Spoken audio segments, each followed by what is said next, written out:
Commander Zexthala's four eyes widened in disbelief as she stared at the sensor readings.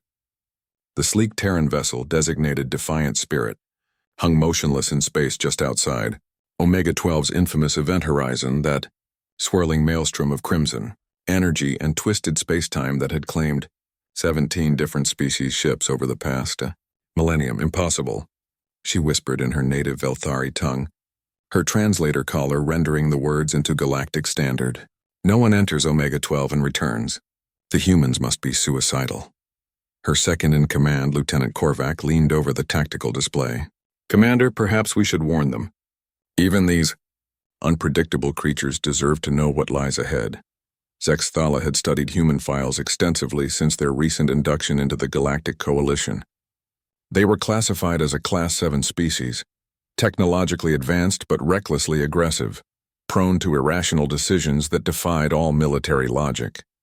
Still, they had proven surprisingly effective in the recent Skeltar conflicts, employing tactics that bordered on insanity, yet somehow worked. She opened a communication channel. Terran vessel Defiant Spirit. This is Coalition Cruiser Serenity's Edge. You are approaching Omega-12, a restricted zone. No vessel has ever returned from those coordinates. Recommend immediate course correction. The response came in that peculiar human accent, confident, almost amused. This is Captain Sarah Martinez of the Defiant Spirit. Appreciate the heads up, Commander, but we're here on a rescue mission. Coalition vessel Harmony's call went dark in there 3 days ago. 400 souls aboard, including your people. Zexthala's mandibles clicked in frustration. The Harmony's call. She remembered the distress beacon before it vanished. The Coalition had already written them off as lost, following standard protocol. Omega-12 didn't give back what it took. Captain Martinez, I understand your noble intentions, but Omega-12 is a gravitational anomaly surrounded by exotic energy fields. Our best scientists estimate survival probability at 0.01%. Please reconsider. A pause. Then, Commander, what you call impossible we call Tuesday. Defiant Spirit out.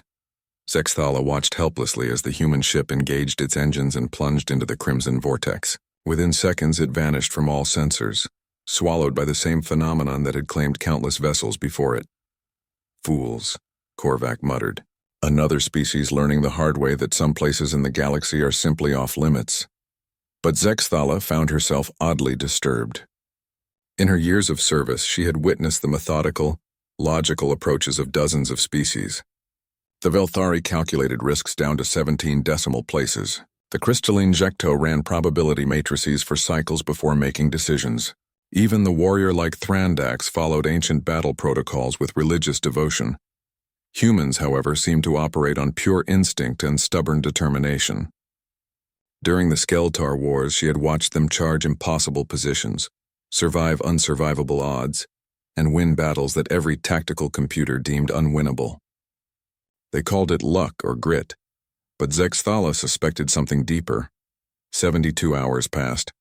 The Serenity's Edge maintained position at the edge of the restricted zone, officially monitoring for debris or energy signatures. Unofficially, Zexthala couldn't bring herself to leave. Something about the human's confidence nagged at her. Commander, Lieutenant Korvac's voice cracked with excitement. Sensor contact emerging from Omega-12. The view screen blazed to life, showing not one but two vessels limping out of the Crimson Nightmare. The Defiant Spirit looked battered, its hull scarred and several sections venting atmosphere, but it flew under its own power. Behind it, barely holding together, came the Harmony's call. Impossible, Zexthala breathed. Captain Martinez's voice crackled through the communications array, strained but triumphant. Coalition vessel Serenity's Edge, this is Defiant Spirit. We've got your people. 403 souls safe and accounted for, though they're going to need medical attention. Captain, how? Zexthala stammered. Our models indicated that the gravitational shear alone would destroy any known hull material. Martinez chuckled, a sound that somehow conveyed both exhaustion and satisfaction. Your models probably assumed we'd try to fight the anomaly, right? Go head-to-head with physics? Naturally. That is the logical approach. See, that's where humans are different, Commander. When we can't go through something, we go around it. When we can't go around it, we go under it. And when none of that works? A pause filled with what Zexthala was learning to recognize as human mischief. We improvise. The rescue operation took 6 hours. As medical teams transferred the survivors from the Harmony's call, Zexthala found herself in the Defiant Spirits engineering section, staring at modifications that violated at least 47 safety protocols. Chief Engineer Rodriguez, a human female with grease-stained hands and an irreverent grin, gestured proudly at her handiwork. We basically turned our deflector array into a localized space-time anchor. Instead of fighting the anomaly's pull, we used it as a slingshot. Rode the gravitational currents like surfing a wave. But the exotic energy readings, they should have fried your electronics instantly. Would have, if we'd kept them powered up normally. We ran everything through our backup fusion cores, cycling power systems faster than the energy bursts could lock onto specific frequencies. Like, imagine trying to hit a target that keeps changing positions every microsecond. Zexathala's head spun. The engineering was simultaneously brilliant and insane. No coalition species would have attempted such modifications. The risk of catastrophic system failure was astronomical. Why? She asked finally. Your ship, your crew, you could have all died. The logical choice was to abandon the Harmony's call. Rodriguez stopped smiling, her expression growing serious. Commander, humans have a saying, no one left behind. Doesn't matter if it's logical or safe or follows the rules. Those 400 people were counting on someone to come for them. We came. Later, as the small fleet prepared to return to Coalition space, Zexathala transmitted her report to High Command. She detailed the rescue, the impossible engineering, the complete disregard for established physics and protocol. At the end, she added a personal note. Recommend revision of human classification from recklessly unpredictable to creatively unstoppable. They don't just survive the impossible, they make it look routine. Perhaps it is time the Coalition learned from their approach rather than simply studying it.